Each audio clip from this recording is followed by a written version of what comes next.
Bonjour et bienvenue à tous ceux qui nous rejoignent. Comme je vous l'ai annoncé dans le sommaire, aujourd'hui nous parlons des soins palliatifs, de l'accompagnement apporté aux patients. Tout cela en compagnie de professionnels, puisque je suis avec Madame Marianne Bellange, qui est cadre de l'équipe spécialisée en accompagnement en soins palliatifs à l'hospitalisation à domicile et également secrétaire de l'association Alive.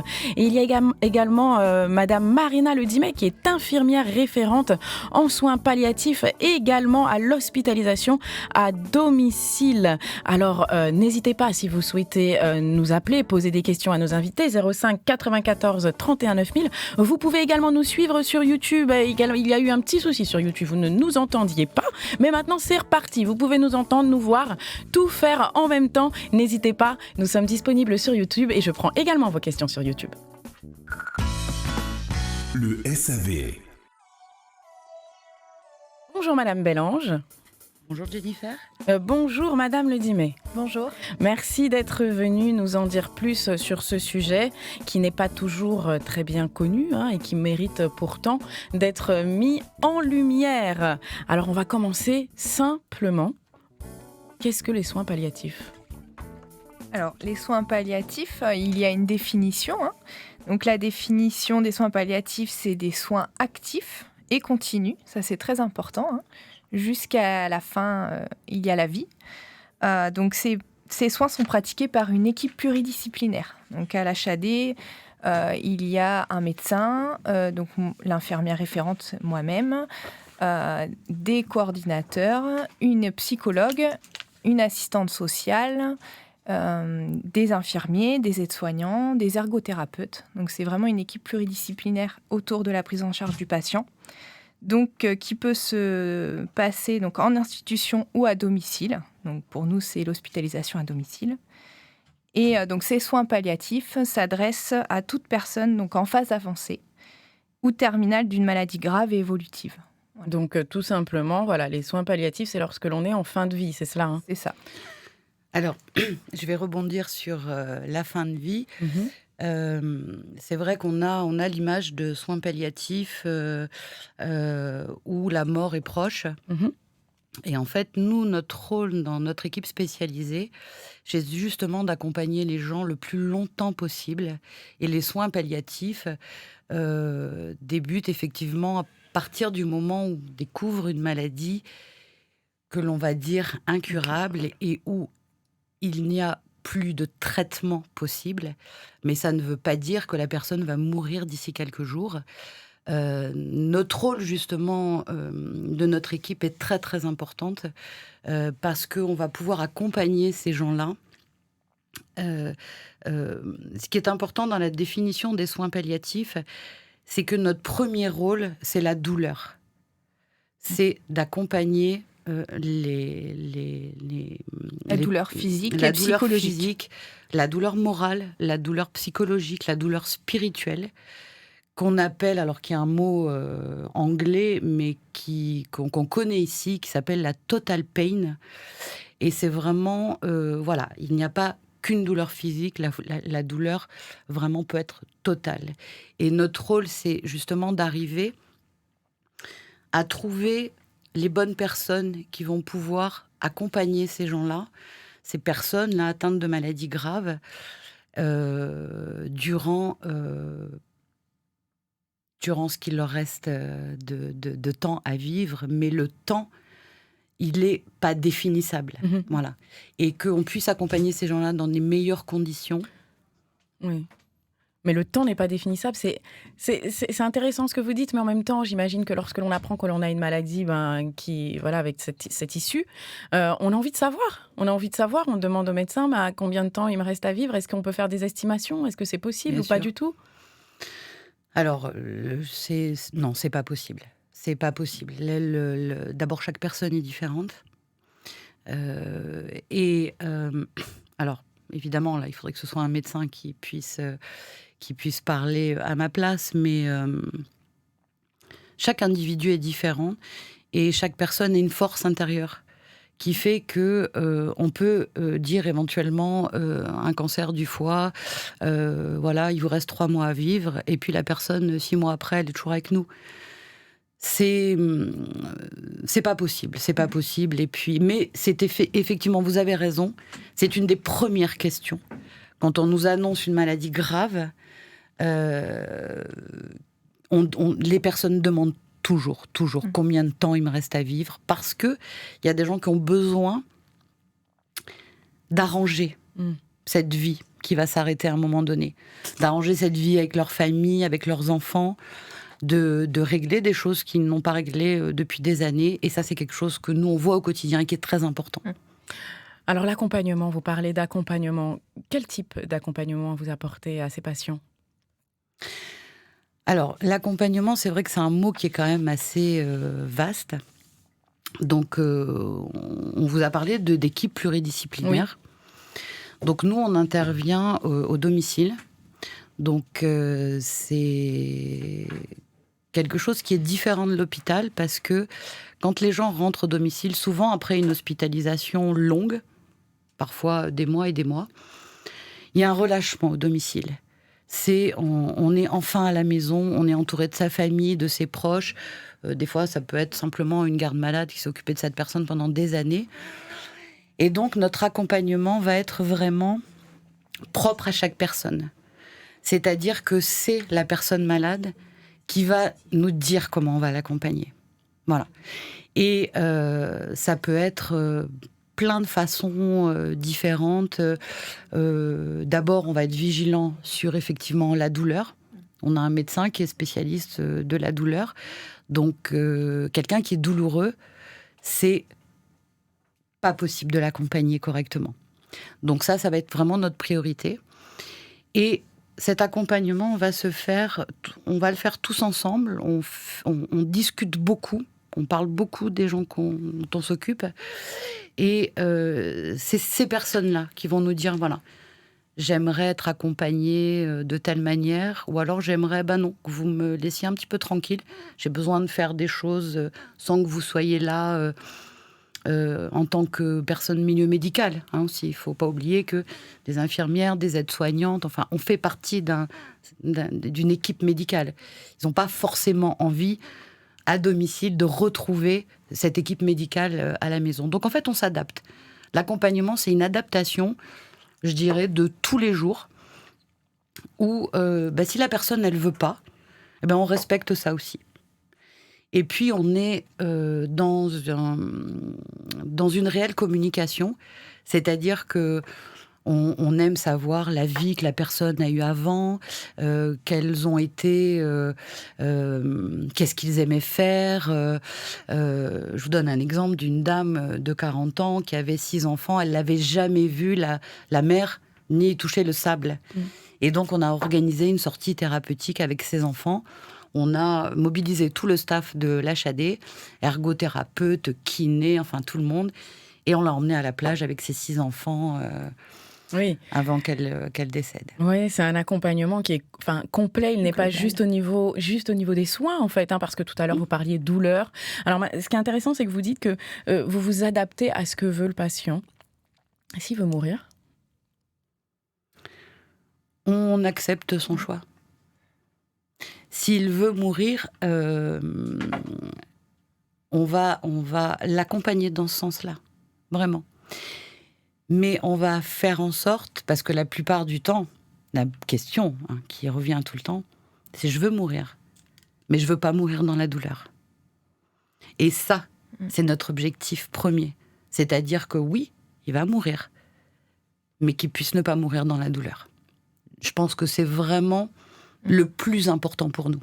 Oui, j'imagine. Alors, juste pour revenir un petit peu avant, à quel moment, réellement, interviennent les soins palliatifs ?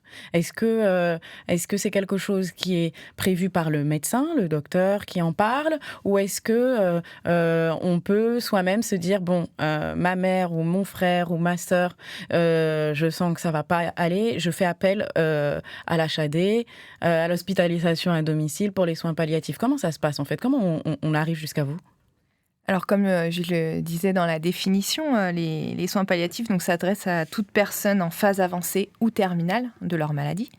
Donc, c'est quelque chose qui est pas décidé comme ça. C'est Donc c'est des médecins qui se réunissent, c'est des réunions de concertation pluridisciplinaire, donc soit à l'hôpital, et qui décident, donc avec plusieurs professionnels, plusieurs médecins, de la décision des soins palliatifs, de mettre le patient en soins palliatifs. C'est-à-dire que par rapport à sa maladie, il n'y a plus, en tout cas, de guérison possible. Voilà. Donc là, dans ces cas-là, le patient entre en soins palliatifs. D'accord. Et du coup, il peut refuser le soin palliatif ? Il peut refuser, le patient, d'être accompagné en soins palliatifs, non ? Oui. Oui, ça nous est arrivé qu'il y ait un refus de cette acceptation de c'est pas possible, c'est pas entendable. Donc il y a un cheminement de cette personne qui va se produire, comme peut-être qu'il se produira pas du tout. On se présente pas comme une équipe d'un premier abord de soins palliatifs. C'est ça, voilà, c'est-à-dire qu'on met les bons mots. On est une équipe spécialisée, parfois, oui, moi je dis spécialisée dans la douleur, dans l'accompagnement. On est là pour vous écouter. Et en fait, c'est tout doucement. Les soins palliatifs, c'est on chemine à côté de la personne. C'est ça, complètement. Oui. Mais complètement à côté. C'est très très important. Alors on a Philippe au téléphone. Bonjour Philippe. Oui, bonjour. Je vous appelle parce que c'était plutôt vous faire une remarque que j'ai perdu la mère de mon enfant qui était mise en charge par votre soutien il y a à peine un mois, le 29 mars. Et j'ai été très déçu de votre... Philippe, oui. J'ai un peu de mal à vous entendre, je sais pas. Il faut enlever le haut-parleur si vous êtes sur haut-parleur, je vous entends un peu mal. Putain. Oui. Vous m'entendez, Philippe ? C'est mieux ? Ouais, un petit peu, on vous écoute. Oui. Alors vous disiez... je vous disais que on a été très déçus, la famille de la structure de HAC pour la raison que la mère de mes enfants souffre d'une longue maladie depuis 3 ans. Et il y a une évolution en 15 jours. Normalement, elle devait changer de soins. Et quand on demande des explications au médecin une semaine avant son décès, il nous dit qu'il n'y a pas de compte à nous rendre. Parce qu'on trouvait bizarre que ce que l'infirmière lui donnait comme prescription, il n'y avait aucune chose. Elle avait toujours mal à la tête. C'est pas que Feralgan quand soigne quelqu'un. Moi, franchement, à part les infirmières et tout, qui très bien, mais je faudrait bien de faire une formation à votre médecin en chef, surtout. Parce que c'est difficile de perdre quelqu'un cher. Et quand on demande des explications, qu'est-ce qu'il donne comme médicament, et il nous dit qu'il n'a pas de compte à nous rendre. Ça, vraiment, il faut vraiment former votre médecin. Parce que ça a été très dur pour la famille d'encaisser une semaine après, la personne décède. Et on ne peut pas donner d'explication. Oui, d'accord. On comprend complètement. On comprend ce que vous êtes en train de dire. Alors après, il y a sûrement des contextes, des choses. Alors après, je ne sais pas si, par exemple, vous pourriez rentrer en contact à nouveau, peut-être avec. J'ai pris en contact. Avec ce. Voilà. Ça vient de se faire. La personne n'est pas 29. Mais on ne va pas laisser passer parce que la façon que votre médecin a reçu, moi je suis le compagnon, genre le père des enfants, plus la mère de la fille. Quand il demande d'attendre 5 minutes juste pour avoir des explications, il nous dit qu'il n'a pas le temps. Et la personne est en souffrance parce qu'il y a une évolution sur son cancer. Là, Oui, je comprends. Je comprends, voilà. Philippe. Ouais. Je comprends. En tout cas, moi, ce que je vous... J'étais obligé de vous appeler parce que... Bien sûr, oui, je comprends. C'était l'occasion. Complètement. C'est pas toute la structure que je vais blâmer. Non, bien sûr. Parce que les infirmières, franchement, super. Mais votre médecin, de toute façon, j'avais appelé il y a 15 jours. Et non, mais bien sûr. Il faut qu'il se forme. Parce que en tout cas, quand la personne est en souffrance, il y a une façon de parler aux gens. Oui, complètement. On est d'accord. On est d'accord avec vous, Philippe. En tout cas, on vous souhaite beaucoup de courage à vous et votre famille. Et on vous remercie de nous avoir contactés. C'était très intéressant et très important d'avoir eu votre témoignage. Merci, Philippe. Passez une excellente journée. Bonne journée. Au revoir. Oui, en fait, on se rend bien compte que c'est délicat. Hein, voilà, c'est des situations tellement délicates. Et puis, ça touche tout le monde. La fin de vie, c'est très difficile. Hein, complètement. Et puis, ça touche les plus jeunes, les moins jeunes, les mamans, les pas mamans, enfin les familles. Les familles qui restent. Donc, c'est terrible. Donc, c'est vrai que le moindre petit mot, il faut faire attention. Alors, pour continuer, est-ce qu'il y a une loi qui garantit un accès aux soins palliatifs pour tous ? Est-ce que tout le monde a droit aux soins palliatifs ou est-ce que c'est limité ? Non, donc cette loi existe depuis le 9 juin 99. Il y a une autre loi avant, mais on va rester dans celle-ci, qui effectivement les soins palliatifs, c'est pour tout le monde. C'est pour tout le monde. C'est pour tout le monde. Il n'y a pas une règle, il n'y a pas quelque chose qui dit que c'est que pour vous. Non, c'est pour tout le monde. C'est pour tout le monde. Pour tout le monde. Donc ça, c'est intéressant, hein, vraiment, il faut le savoir. On va parler un petit peu plus tard, on a encore plein de choses à dire, et on va justement rentrer en détail un peu plus sur ce que vous faites au quotidien, et puis sur certaines lois, certaines règles. Le coût aussi, c'est intéressant de connaître le coût des soins palliatifs. Allez, on revient juste après la musique pour en discuter. Le SAV.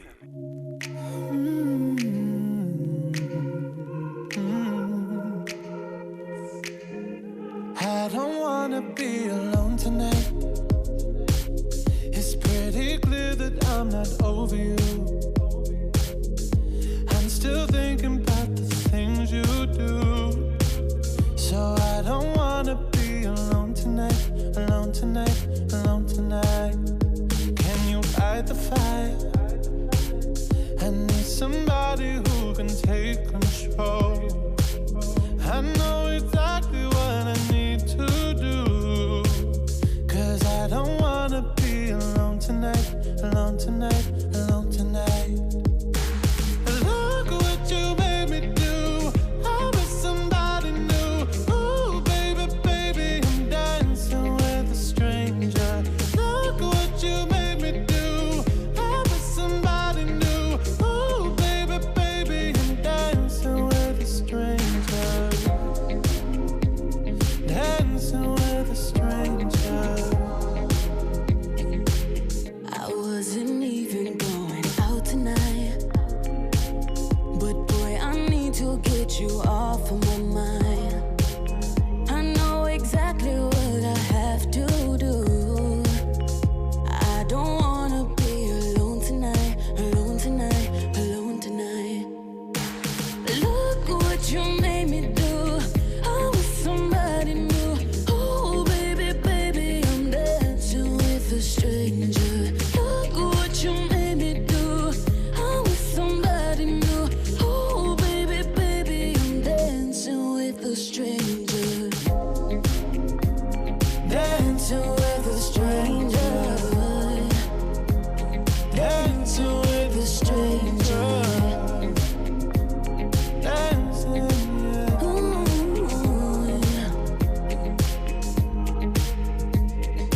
Look what you made me do. I'm with somebody new. Ooh, baby, baby, I'm dancing with a stranger. Look what you made me do. I'm with somebody new. Ooh, baby, baby, I'm dancing with a stranger. I'm dancing, I'm dancing. Dancing with a stranger. I'm dancing, I'm Dancing with a stranger. dancing with a stranger. Le SAV.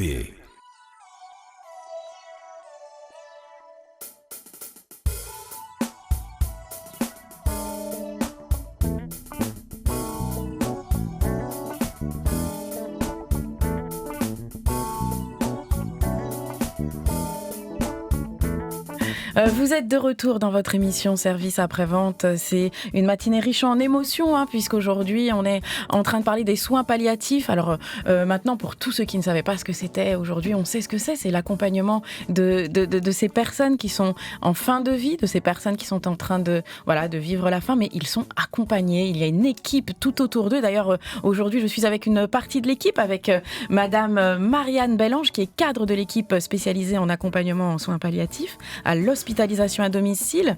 Et je suis également avec Madame Marina Ledimet, qui est infirmière référente en soins palliatifs. Alors on a Mémé à Saint-Laurent qui aimerait intervenir, mais juste avant de donner la parole à Mémé, on a eu une question hors antenne. Vanessa qui demande, est-ce qu'il y a quelque chose qui est mis en place pour l'accompagnement des familles ? Est-ce que l'équipe peut accompagner également les familles ?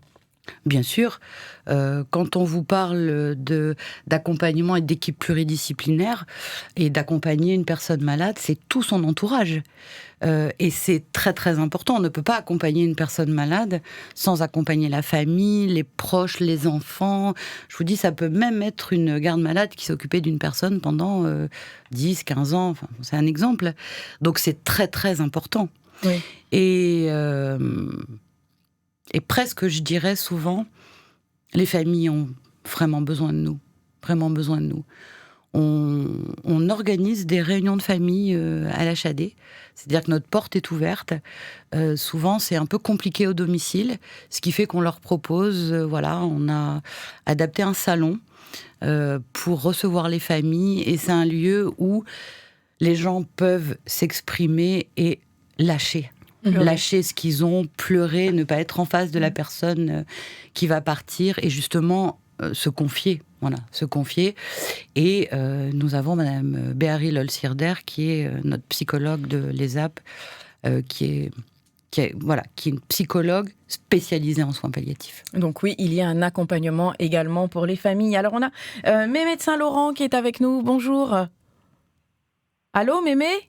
Oui, bonjour. Bonjour, Mémé. À tous sur le plateau, oui. Alors, oui, donc, je vous ai entendu parler des soins palliatifs. Alors, j'ai dit non, il faut que je dise aussi que j'ai accompagné ma famille aux soins palliatifs à Jeanne-Garnier à Paris. C'était en 96.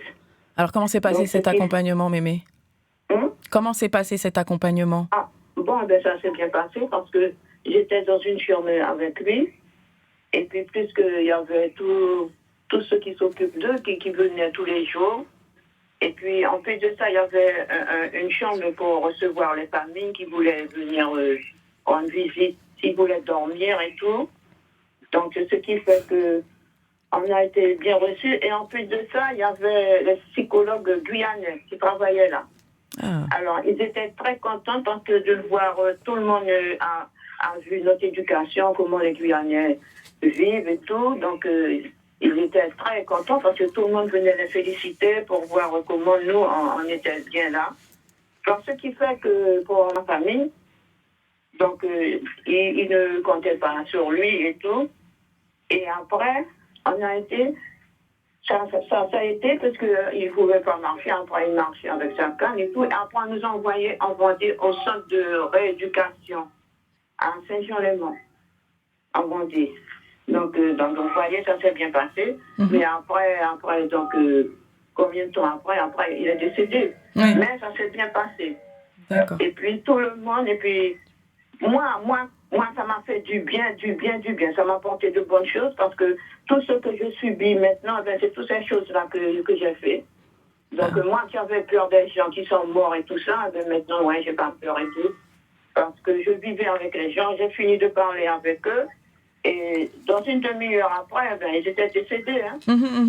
Oui, je vois. Ouais, je les voyais quand les emmenaient en chambre froide et tout. Hein. D'accord. Donc, j'ai bien vécu. Et puis, c'est une équipe qui est vraiment bien parce que tout le matin, ils sont en réunion pour voir le cas de chaque patient et tout ça. Très bien, très bien. Eh ben, écoutez, Mémé, franchement, un grand merci pour ce témoignage. Oui, et puis je voulais même vous dire qu'il y avait une chapelle oui. où les gens peuvent aller à la messe. Ouais. Et il y a la chaise qui monte, le lit, les gens vont avec leur lit, qui monte jusqu'à la hauteur pour assister à la messe dans leur lit. Ah, ça c'est top. Tout est adapté. Ouais. Ouais, top. Il y avait tout sur place. Et même si, par exemple, la personne est décédée, il y a tout, pompe funèbre et tout, pour ça qu'on peut inscrire et puis où qu'on fait... Oui, c'est-à-dire qu'on ne court pas dans tous les sens alors qu'on est déjà dans un état difficile. Oui, je vois. Eh ben, en tout cas, voilà. Mémé, merci beaucoup pour ce témoignage. C'était très, très intéressant. Merci, Mémé. Et puis, je voulais vous dire encore, quand je suis arrivée en Guyane, j'ai dit qu'il fallait qu'on mette ça en Guyane. D'accord. Ah ouais. D'accord, Mémé. Donc en tout cas, c'est noté. Nos professionnels qui sont sur le plateau ont entendu. Merci Mémé, bonne journée. Et c'est intéressant ce que dit Mémé, parce qu'en fait finalement cet accompagnement, déjà on remarque parce que c'était de 96, donc ça date, ça fait très longtemps que ce service existe. Alors après 96 non plus, c'est pas mais c'est pas loin. Mais je veux dire, ce service existe depuis longtemps et avec un professionnalisme incroyable. Enfin, je veux dire, je trouve ça vraiment incroyable le témoignage de Mémé et le rapport à la mort de Mémé a changé son rapport avec la mort. Tout à fait, oui. C'est très intéressant. Je vous invite d'ailleurs, par rapport à ce que Mémé vient de dire, il existe un DVD qui s'appelle « Les yeux ouverts ». Je sais pas, peut-être que vous pouvez le télécharger. Voilà, c'est un journaliste qui a accompagné son papa à Jeanne Garnier. Et donc c'est un film, c'est un documentaire sur cette structure qui est pour moi exceptionnelle. Et voilà, le témoignage de Mémé vient de confirmer. Évidemment, ces structures, on peut les compter sur les doigts de la main. Voilà, il n'en existe malheureusement pas en Guyane. Et j'aimerais tellement qu'il y en ait une comme ça ici. Voilà, il faut garder l'espoir et je pense que on arrivera un jour à avoir... un tel établissement. Alors, on a, juste avant de prendre Edgar qui est avec nous, juste une question, parce que Mémé parlait de soins palliatifs, puis rééducation. Alors, on peut passer de soins palliatifs à la rééducation. Bien sûr, c'est ce qu'on vous expliquait quand on vous parle de soins actifs. C'est-à-dire que, toujours en collaboration avec la personne, si ce monsieur a voulu faire de la rééducation, alors évidemment, le mot rééducation peut être de la kiné, on saute partout, enfin des exercices. Non, ça peut être aussi de la rééducation passive, des massages de confort, des massages de bien-être. Enfin, il existe des tas de choses. Ça peut être aussi de la sophrologie. Voilà, on est ouvert à absolument tout. À l'HAD, on a eu une formation d'hypnothérapie. Pour la douleur, voilà, on cherche une autre art thérapeute, voilà, qui ça aussi, c'est important. Tous ces gens qui sont entre guillemets ce que nous on appelle des soins de support. Retenez bien ce mot parce que ça va se développer de plus en plus. Les soins de support, ce sont des gens qui justement font partie de cet accompagnement et qui apportent autre chose que le côté médical, la blouse blanche, le médecin, les médicaments, les piqûres, voilà, tout ce qu'on appelle soins. Ce sont des soins de confort. Voilà. J'en oublie, le socio-esthéticienne, qui est remarquable dans des soins au corps qui donnent que du bien-être. Voilà. Peut-être que... Monsieur de Mémé a bénéficié de tout ce qu'on appelle des soins de support, qui, effectivement, peut être dans un service de rééducation. Oui, complètement, c'est cela. Très bien, merci en tout cas pour la précision. On a Edgar avec nous. Bonjour Edgar. Oui, bonjour tout le monde qui est sur le plateau. Ça va bien Edgar ? Oui, ça va bien. Ça m'intéresse parce que moi, je peux rien dire de l'hôpital 2010 à cause de ma mère. Elle est décédée 2010. J'ai jamais vu ça. J'avais 5 docteurs à côté de moi. On m'a convoqué pour faire une séance, pour me demander. Il y a un docteur qui pleurait. J'ai jamais vu ça de ma vie. Parce que je suis le seul fils unique. Il m'a dit, écoutez, monsieur Edgar, je peux rien faire. Je voulais faire un garrot pour votre mère, mais c'est trop tard. Mais en arrivant, j'avais l'autorisation de rentrer dans la salle de réanimation à n'importe quelle heure. On m'a donné l'autorisation. Mais au départ, on m'a dit, écoutez, monsieur Edgar, votre mère, il ne faut pas attendre sur elle, elle va partir. On m'a dit. Ouais. Et du coup, on vous a accompagné. Oui. Voilà, on vous a accompagné. J'étais très supportée par les docteurs. Toutes les docteurs. Ah ben voilà, très bien. Merci beaucoup Edgar pour ce témoignage. Merci parce qu'en effet, c'est important d'être accompagné quand on a l'annonce de cette nouvelle. Et c'est important que tout le corps médical, justement, fasse corps avec la famille, soit autour de la famille pour pouvoir les accompagner, les aider, comme vous dites. Allez, on fait une petite pause et on continue, on en parle juste après la musique. Le SAV, l'émission à votre service.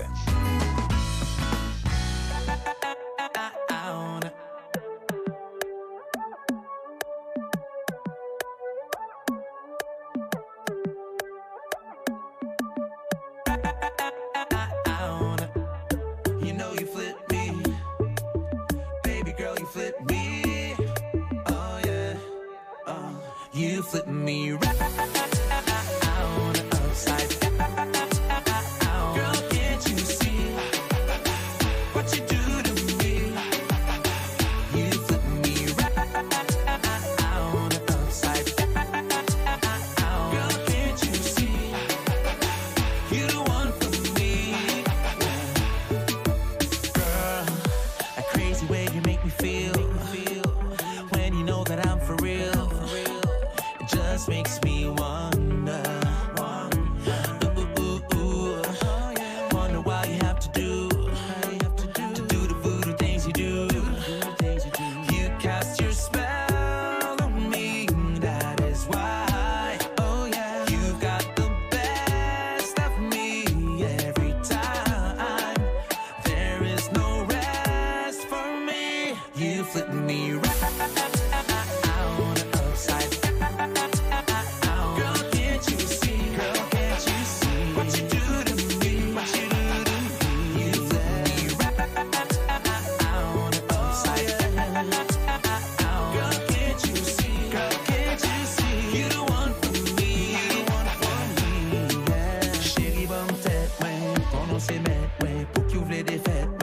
Jouet avec moi, honnête avec moi, pour que vous me casser tête, moi, pour me caboter l'amour.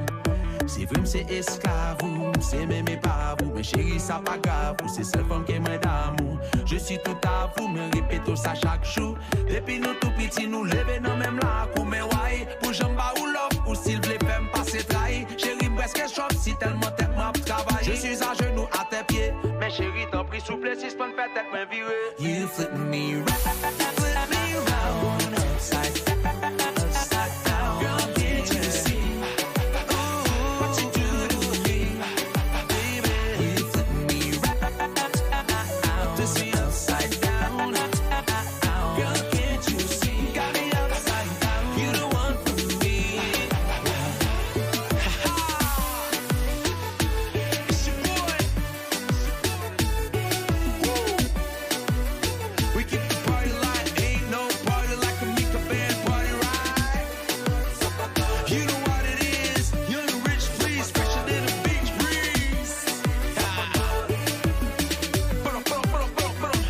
Got your body good, you so fantastic. You know the way you move your waist is like gymnastic. You know you make me feel so enthusiastic. True that, got me no sarcastic. You flexible and all, girl, you elastic. True that, your body natural, baby, you no plastic. A real thing, the way you switch it up on me so drastic. Well, bombastic.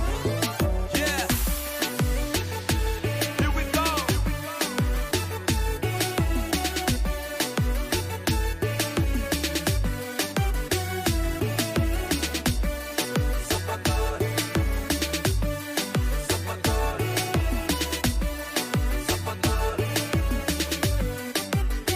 You flip me right.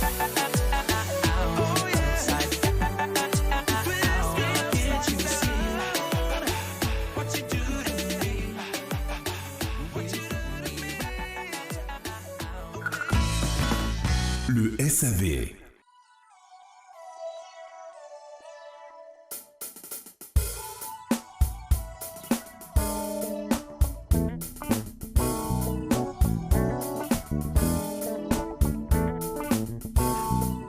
Vous êtes de retour dans votre émission Service après-vente sur Guyane la Première. Nous parlons soins palliatifs avec Madame Marianne Bellange et avec Madame Marina le 10 mai. Alors on a eu des témoignages, belle émission, hein, des beaux témoignages, parce que même si on parle de la mort, eh ben, ça fait partie de la vie en fait. Et en fait, eh bien, on se rend compte que quand l'accompagnement est bien fait, eh bien voilà, les choses sont différentes, on aborde les choses différemment. Alors, avant de parler de l'offre de soins que l'on propose ici même en Guyane, parce qu'il faut que l'on parle de ce qui se passe ici, en Guyane, chez nous, on a eu une question hors antenne. Est-ce que les soins palliatifs sont remboursés par la Sécurité sociale ? Oui, les soins palliatifs sont remboursés par la Sécurité sociale. Les soins palliatifs sont remboursés par la Sécurité sociale. Alors, parlons maintenant des offres de soins proposées ici en Guyane. Alors, en Guyane, nous avons des lits qui sont identifiés soins palliatifs, donc qui sont au nombre de 9, dont 7 au centre hospitalier de Cayenne, au Char, et 2 au centre hospitalier de Saint-Laurent-du-Maroni, le CHOG. Mhm. Donc, on n'a pas d'unité de soins palliatifs. Donc, une unité de soins palliatifs, ça accueille des personnes en soins palliatifs, donc qui présentent des situations complexes. Et donc, qui ne peuvent pas être suivis dans leur lieu habituel. Oui, donc sûr. ça, en Guyane, nous n'avons pas d'unité de soins palliatifs. Par contre, donc, nous avons une équipe mobile en soins palliatifs au centre hospitalier de Cayenne et notre équipe spécialisée donc, en soins palliatifs à domicile, donc l'ESAP, donc l'équipe d'accompagnement en soins palliatifs. On a aussi pour rôle, ce qui est important, un rôle de soutien auprès des équipes soignantes. Ça, c'est très important aussi, de formation aussi auprès des soignants. Oui, ça c'est c'est important, oui. On Très en a parlé important. d'ailleurs dans l'émission. Et il y a bien évidemment, donc depuis, tu préciseras Marianne, une association de bénévoles qui est nommée Alive. C'est beau, hein, ce mot. Alive, alors C'est Alive, beau, hein. association de liens inter vers la vie Exact. ensemble. Oui, c'est un très beau mot. Je veux juste rebondir sur l'offre de soins. Ce qui est important, c'est que, effectivement, nous ne sommes que 2 équipes de soins palliatifs sur toute la Guyane, mais on est en lien ensemble, on travaille ensemble. C'est-à-dire qu'on se connaît depuis plusieurs années. Donc à l'hôpital, il y a un médecin, soins palliatifs, 2 infirmières et une psychologue qui vient d'arriver. Et en fait, nous accompagnons ensemble les personnes qui sont hospitalisées, qui sortent à domicile. On prend le relais. Et si ces personnes retournent à l'hôpital, nous informons l'équipe de l'EMSP pour qu'il y ait de nouveau un relais à l'hôpital et que ces gens-là ne se sentent pas abandonnés. Et c'est très important parce que, voilà, on ne travaille pas chacun de notre côté, on travaille ensemble. Oui, non, là, on n'est pas dans de la concurrence, on est d'accord. Hein. Tout à fait. On est là pour l'accompagnement, donc vaut mieux justement que toutes les forces vives puissent s'unir pour Complètement. pouvoir accompagner au mieux tous ces patients. Alors, vous avez parlé, oui, dites-moi. Donc de l'association Alive. L'association, voilà, vous avez parlé de Tient à l'association. cœur parce que voilà, c'est une association qui existe depuis maintenant 5 ans, 6 ans, 5 ans.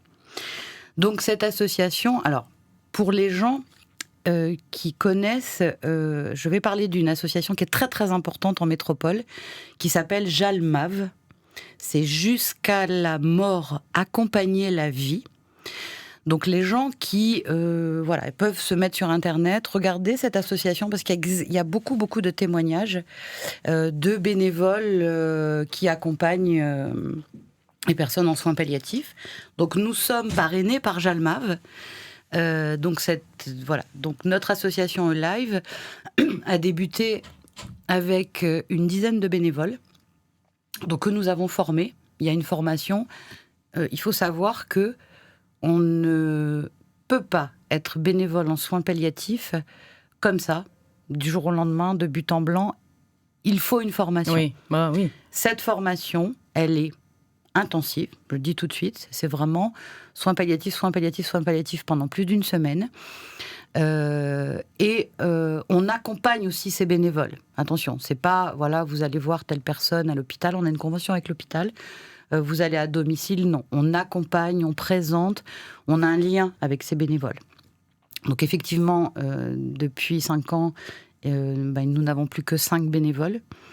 Pas forcément tous sur le terrain, parce que le bénévolat, en fait, c'est ce que vous allez pouvoir donner. On ne va rien vous imposer, on ne va pas vous demander tant de temps. C'est vous qui allez nous donner ce que vous pouvez. Après, il faut savoir que c'est très important, les bénévoles auprès des personnes malades, parce que ce sont justement des gens qui sont hors milieu médical et pour lequel les personnes malades peuvent vraiment se confier.